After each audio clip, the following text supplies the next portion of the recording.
আজি টিয়কত উপস্থিত হৈ কেন্দ্ৰীয় মন্ত্ৰী পবিত্ৰ মাৰ্ঘেৰিটাই পৰ্যবেক্ষণ কৰিলে হস্ততাঁত আৰু বস্ত্ৰশিল্প উদ্যোগ 2015 চনতে টাই অসম উন্নয়ন পৰিষদে টিয়ক জগদুৱাৰ নপমুৱাত 3 কোটিৰো অধিক টকা ব্যয়েৰে স্থাপন কৰা উদ্যোগটো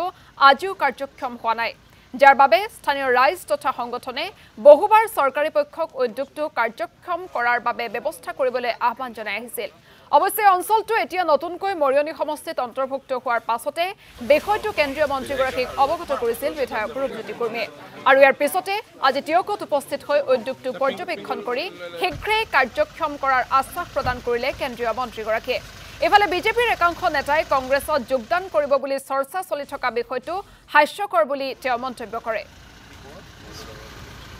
চৰকাৰ পোনপটীয়া প্ৰকল্প নহয় ৰাজ্য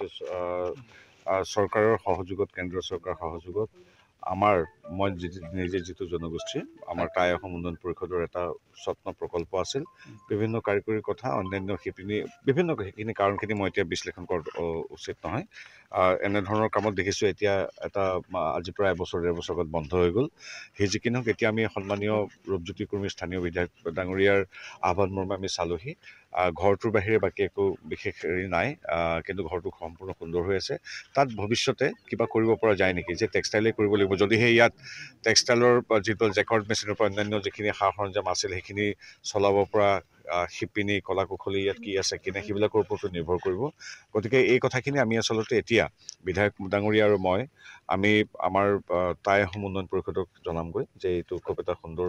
এটা প্ৰকল্প আছিল আৰু আমাৰ স্থানীয় ৰাইজখিনিয়ে সদায় এটা ইতিবাচক দৃষ্টিৰে ইয়াক আজিও চাই আছে গতিকে ইয়াত কি কৰিব পৰা যায় এতিয়া আপোনালোকে জানে বিজেপিৰ বিধায়ক মন্ত্ৰী আমুক কৰি দিম তামুক কৰি দিম বুলি কোৱাৰ মানা আছে যিটো সম্ভৱ যিটো সঁচা অৰ্থত কৰিব পৰা যায় হয়তো কেন্দ্ৰীয় চৰকাৰৰ প্ৰকল্প নহয় কিন্তু কেন্দ্ৰীয় চৰকাৰে যদি কিবা ভৱিষ্যতে টাই অসম উন্নয়ন পৰিষদ বা ইয়াৰ স্থানীয় বিধায়কৰ সহযোগত কিবা কৰিবলগীয়া হয় আমি নিশ্চয় কৰিম কিন্তু মূলতঃ আমি চাবলৈ আহিছোঁ যে কি কাৰণে এইটো পৰি থাকিল এনেকৈ গতিকে আমি টাই অসম উন্নয়ন পৰিষদৰ লগত আমি কথা পাতিম সেইটো আমাৰে সংস্থা আৰু এইখিনিতো আমাৰতো নিজৰ মানুহ এইখিনি গতিকে আমি ভাবোঁ এটা ইতিবাচক চিন্তাৰ এই সম্পদটো যিটো আছে এটা ধুনীয়া ঘৰ এটা আছে এটুকুৰা মাটি আছে গতিকে এইটো সম্পদটো যাতে জহি হৈ নাযায় তাৰ ব্যৱস্থা আমি কৰিবলৈ চেষ্টা কৰিম